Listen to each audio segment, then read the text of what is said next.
Anything said on Hillbilly Broadcast should be taken only as opinion. Also, the views and opinions expressed by guests of the program that we interview do not necessarily reflect the views of the hosts of Hillbilly Broadcasts or its advertisers. Please remain calm. There is no need for alarm. This space is now being taken over by Hillbilly Broadcast.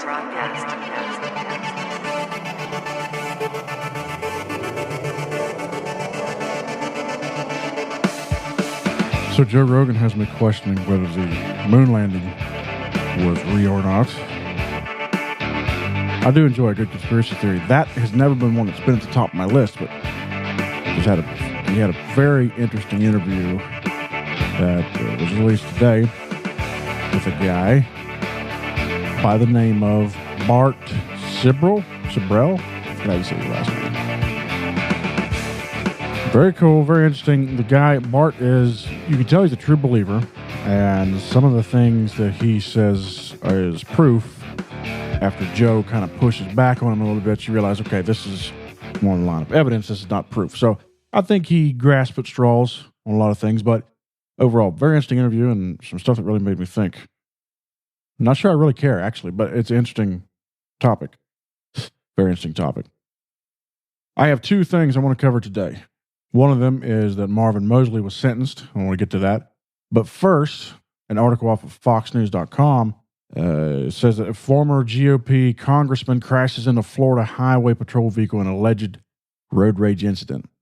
An attorney for former U.S. Representative Madison Cawthorn will neither confirm nor deny that he rear-ended a Florida state trooper on Monday. Now, the reason I bring this up, I was actually at a rally that Madison Cawthorn was at a few years ago. I did not really know who he was. This might sound awful, but obviously, I knew that there was a congressman that was in a wheelchair. For those of you who don't know, Madison Cawthorn is in a wheelchair. So I know that sounds awful, but that is, that kind of jumps out at you. So I'm at a rally in Washington, D.C., and we're all jam-packed there together outside the Supreme Court building. And somebody starts pushing through the crowd. I look down, and here's this guy in a wheelchair, coming right up beside me. And he kind of cracked a joke. He's like, don't worry about it, guys. I'll just get up and walk. At which point we're like, he can poke fun at himself, which is awesome. Next thing I know, this guy's up on the stage making a speech. And that's when I was like, oh, okay. And then it all clicked, and it was Madison Cawthorn. This was before the video surfaced of Madison with his issues.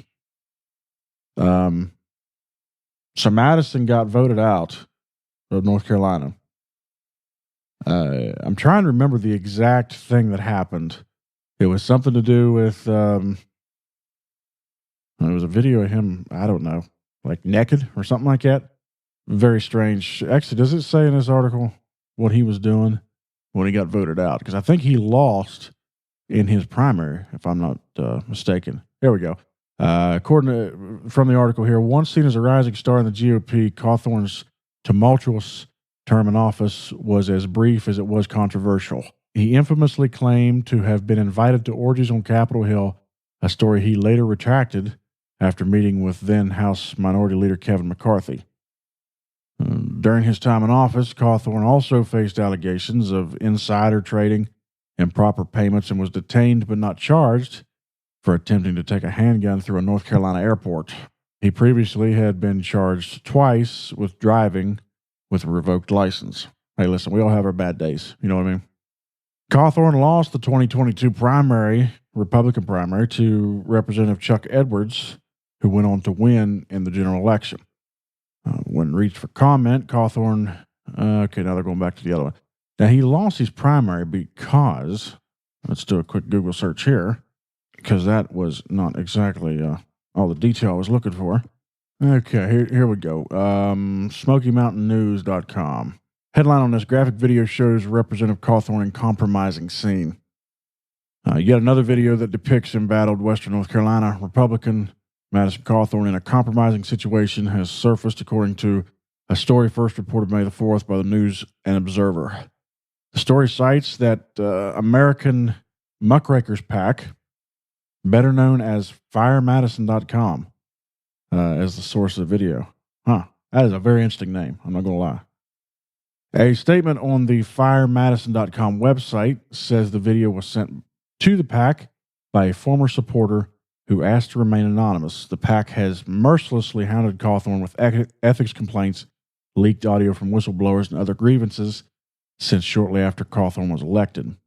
In the video, which looks to have been shot in a hotel room, a man who appears to be Cawthorn is seen in a state of undress, grinding on another person while uttering an exaggerated series of grunts and groans. The other person is only seen for a moment and has not yet been identified. Others in the room laugh as the not safe for work video continues until finally someone off camera calls the naked man Madison and asks him to stop. David Wheeler, who is the president of that Muckrakers PAC, issued a statement. Madison Cawthorn should resign from Congress today. By sexual orientation or behavior behind closed doors is no interest whatsoever to us. His actions should have consequences. This video was passed to us by a former supporter and big donor of Cawthorn that wishes to remain anonymous. Only Madison Cawthorn knows the date, location, names, and ages of participants, or whether they are Cawthorn staff. Ask him for any of this information. We do not know those details. We do know Representative Cawthorn shouldn't be in Congress regardless of when this video was taken. We don't have any further comment at this time. Okay, so, Cawthorn did, according to the next paragraph, Cawthorn acknowledged the authenticity of the video in a tweet, but didn't provide information on where, when, or by whom the video was shot. So, that's kind of what happened with Madison Cawthorn, and he dropped off the scene for the most part. Was kind of a typical conservative, from what I remember. I didn't follow him real closely, but his name would kind of jump out to me when I see it because I remember him coming through the crowd right beside me in D.C. that time. So, anyways, that was his demise, and he was voted out. Which brings me to the story, which is of interest to me, that just hit the other day from Fox about him allegedly crashing into a Florida highway patrol vehicle. The article states here as follows. Former Republican Congressman Cawthorn was alleged by a witness to have crashed his vehicle into a Florida highway patrol cruiser on Monday. Aletha Shapiro wrote on X that she was traveling southbound in the left lane on Interstate 75 towards Miami when an aggressive driver in a black sports car began tailgating her. I accelerated ahead and moved to the right lane in front of a tractor trailer to let the car go by, Shapiro recounted. 5 minutes later, the highway comes to a complete stop. I swerve to the side so no one rear ends me and slow to a halt.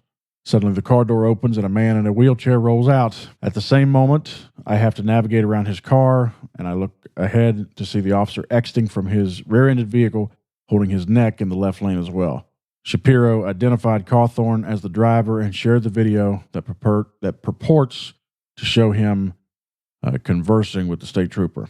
So yeah, and in the pictures here in the article, and I will link to this in the show notes, this definitely looks like Madison Cawthorn.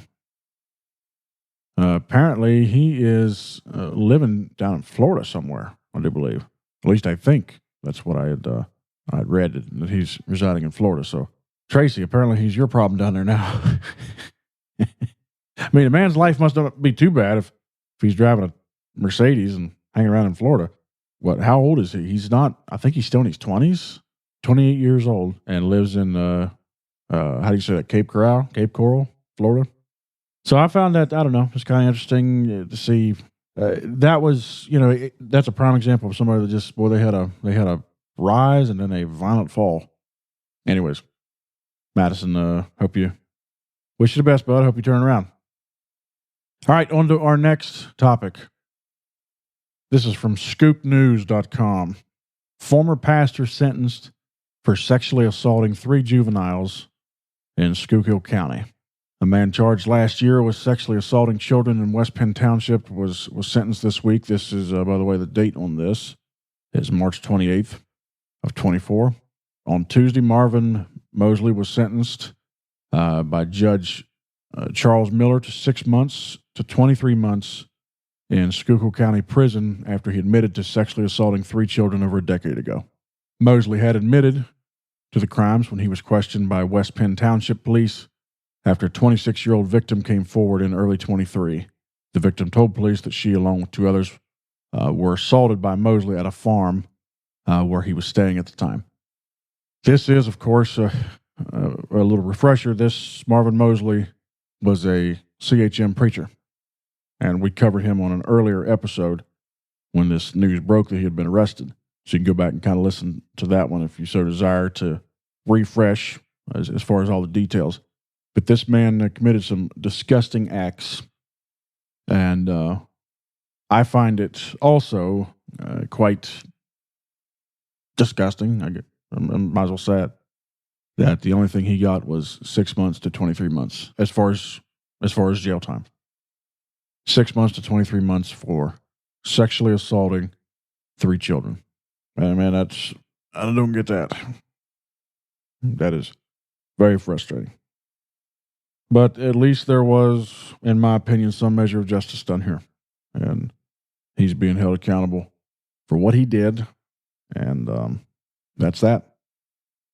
And just remember, if you're ever tempted to just completely trust anything that a preacher tells you, just remember Marvin Mosley. And remember that not everybody that tells you that they are a man of God is actually a good person. Now, I'm not implying anything else. I'm not saying that all preachers are molesters or that all preachers are bad people or that all preachers are not trustworthy. What I'm saying is treat preachers with the same healthy level of distrust. Again, I said a healthy level of distrust that you treat any other person. Keep your eyes open, because sometimes there are wolves in the flock. All right, that's going to wrap it up for this episode. Catch us at the same place next time. Until then, I love you.